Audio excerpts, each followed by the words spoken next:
ओम सूर्य देवाय नमः। मैं सीता प्रजापति आज लेके आई हूँ सूरज भगवान की कथा, जो सुनने से घर में धन धान्य की वर्षा होती है। ये सूरज भगवान का व्रत किस प्रकार करना चाहिए और इस दिन क्या खाना चाहिए, कब खाना चाहिए, वो सारा मैं आज बताऊंगी। अगर आपको हमारी कहानी अच्छी लगी हो तो लाइक शेयर जरूर करना और कमेंट बॉक्स में ओम सूर्य देवाय नमः जरूर लिखना।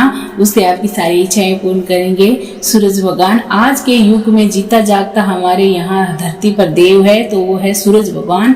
तो सूरज भगवान को हम सभी उठते ही सूरज भगवान को नमस्कार करते हैं हाथ जोड़कर, क्योंकि हमारे सूरज भगवान ही है जो हम पर कृपा अपनी बनाए रखते हैं। तो इस प्रकार है विधि। सर्व मनोकामनाओं की पूर्ति हेतु रविवार का व्रत श्रेष्ठ है। इस व्रत की विधि इस प्रकार है। प्रातः काल स्नान आदि से निवृत्त हो स्वच्छ वस्त्र धारण करें, शांत चित्त होकर परमात्मा का स्मरण करें।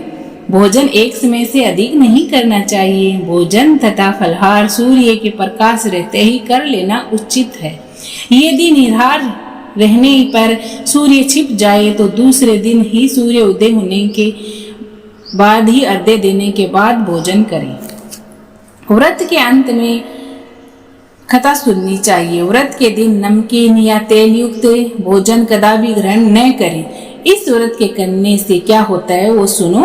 मान सम्मान बढ़ता है। सूरज भगवान का ये है, रविवार का व्रत करने से मान सम्मान बढ़ता है, शत्रुओं का क्षय होता है, आंख की पीड़ा के अतिरिक्त अन्य सब पीड़ाएं दूर होती है। सूरज भगवान के व्रत करने से एक बुढ़िया माई थी। कथा इस प्रकार है। एक बुढ़िया माई थी, उसका एक नियम था। वह प्रति रविवार को सवेरे ही स्नान आदि करके घर को गौ के गोबर से लीप कर भोजन बनाकर स्वयं भोजन ग्रहण करती थी, भगवान को भोग लगाकर। ऐसा व्रत करने से उसका घर अनेक प्रकार से धन धान्य से परिपूर्ण था। श्री हरि की कृपा से किसी प्रकार का विघ्न या दुख नहीं था। सब प्रकार से घर में आनंद रहता था। इसी तरह कुछ दिन के बीत जाने पर उसकी एक पड़ोसन, जिसकी गौ का गोबर वह बुढ़िया माई लाया करती थी, विचार करने लगी कि यह सर्वदा मेरी गौ का गोबर ले जाती है, इसीलिए अपनी गौ को मैं घर के भीतर बांध लेती हूँ। तो पड़ोसन ने अपनी गौ को घर के भीतर बांध लिया, क्योंकि सब जगह पड़ोस ऐसे ही होते हैं। बुढ़िया को गोबर न मिलने से रविवार के दिन अपने घर को वह न लीप सकी, इसीलिए उसने न तो भोजन बनाया न भगवान का भोग लगाया तथा स्वयं भी उसने भोजन नहीं किया तथा इसी प्रकार से उनसे निराहार व्रत किया गया। रात्रि हो गई और वह भूखी सो गई। रात्रि में भगवान ने उसे स्वप्न दिया और पूछा, भोजन न बनाने का तथा भोग न लगाने का कारण पूछा बुढ़िया माई से। बुढ़िया माई ने कहा, गोबर न मिलने का कारण सुनाया भगवान को। तब सूरज भगवान कहने लगे, माता, हम तुमको ऐसी गौ देते हैं जिससे सभी इच्छाएं पूर्ण होती है, क्योंकि तुम हमेशा रविवार को गौ के गोबर से लीप कर भोजन बनाकर मेरा भोग लगाकर खुद भोजन करती हो। इससे मैं खुश होकर तुमको वरदान देता हूँ। निर्धन को मैं धन देता हूँ, बांझ स्त्रियों को मैं पुत्र देता हूँ और उनके दुखों को मैं दूर करता हूँ तथा अंत में मैं मोक्ष देता हूँ। स्वप्न में ऐसा वरदान देकर भगवान तो अंतर ध्यान हो गए और बुढ़िया माई की आंख खुली तो वह देखती है कि आंगन में एक अति सुंदर गाय और बछड़ा बंधे हुए हैं। वह गाय को और बछड़े को देखकर अति प्रसन्न हुई, उसको घर के बाहर बांध दिया और वहीं खाने को चारा डाल दिया। जब उसकी पड़ोसन ने बुढ़िया के घर पर एक अति सुंदर गाय और बछड़े को देखा तो वह द्वेष के कारण उसका हृदय जल उठा। उसने देखा कि गाय ने सोने का गोबर दिया है तो वह उस गाय का गोबर, अपनी गाय का गोबर तो वहां रख गई और वह सोने का गोबर वह लेकर गई। वह नित्य ऐसा ही करती रही। सीधी सादी बुढ़िया को किसी बात की खबर नहीं होने देती थी। ईश्वर ने सोचा कि ये चालाक पड़ोसन के कर्म से बुढ़िया माई तो ठगी जा रही है। ईश्वर ने संध्या के समय भयंकर आंधी चलाई, जोर की आंधी चलाई। बुढ़िया ने आंधी के भय से अपनी गाय को भीतर बांध लिया। प्रातः काल जब बुढ़िया ने देखा कि गाय ने सोने का गोबर दिया है तो उसके आश्चर्य की सीमा न रही। वह प्रतिदिन गाय को घर के भीतर बांधने लगी। उधर पड़ोसन ने देखा कि बुढ़िया गाय को घर के भीतर बांधने लगी है और उसका सोने का गोबर उठाने का दावा न चला, तो वह ईर्ष्या और डाह से जल उठी। तो सब जगह पड़ोसी ऐसे ही होते हैं, कुछ उनको नहीं मिलता है तो वो ऐसे ही जलते हैं। तो उसने एक उपाय सोचा। पड़ोसन ने उस देश के राजा की सभा में जाकर पड़ोसन ने कहा, महाराज, मेरे पड़ोस में एक बुढ़िया माई के पास ऐसी गौ है जिससे आप जैसे राजाओं के ही योग्य है वो गाय। वह नित्य सोने का गोबर देती है। आप उस सोने से प्रजा का पालन करिए। वह बुढ़िया माई इतने सोने से क्या करेगी?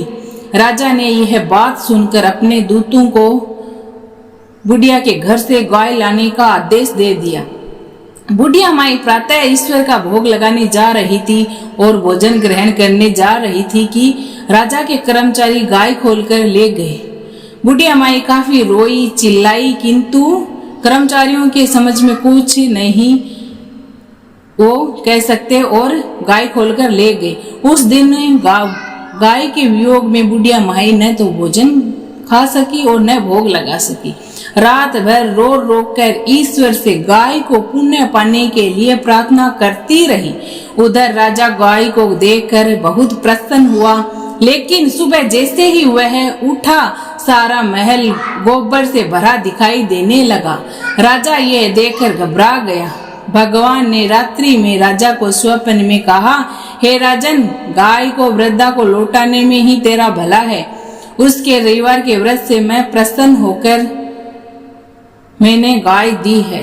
प्रातः ही होते ही राजा ने वृद्धा को बुलाकर और सम्मान के साथ गाय और बछड़े को लौटा दिया। उसकी पड़ोसन को बुलाकर उचित दंड दिया।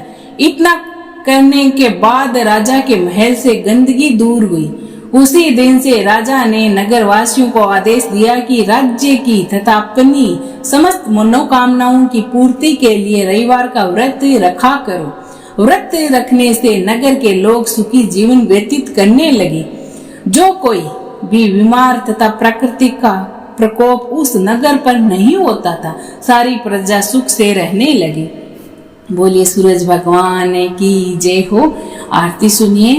कहो लगी आरती दास करेंगे, सकल जग जांकी ज्योति विराजे। सात समुंदर जांके चरणी बसे, कहाँ भयो जल कुंभ भरे हो राम। कोटि भानु जांके नख की शोभा, कहाँ भयो मंदिर दीप धरे हो राम। भार उठा हर रोमाबली जांके, कहाँ भयो सिर चुर डुरे हो राम। कहो लगी आरती दास करेंगे, सकल जांकी ज्योति विराजे। कहाँ भयो उज्जल कुंभ भरे हो राम। 56 भोग जांके नित्य प्रति लागे, कहाँ भयो नवेद धरे हो राम। अमित कोटि जांके बाजा बाजे, कहाँ भयो झनकार करे हो राम। 4 वेद जांके मुख की शोभा, कहाँ भयो ब्रह्म वेद पढ़े हो राम। शिव सनकादिक आदि ब्रह्मादि नारद मुनि जांको ध्यान धरे हो राम। हिम मंदार जांको पवन झुकोर्यो, कहाँ भयो सिर चूर डुरे हो राम। 184 बंद छुड़ाओ, केवल हरिय से नाम वेद गाओ हो राम। कहाँ लगो बहु कुजल कुंभ भरे हो राम। बोलिए सूरज भगवान की जय हो।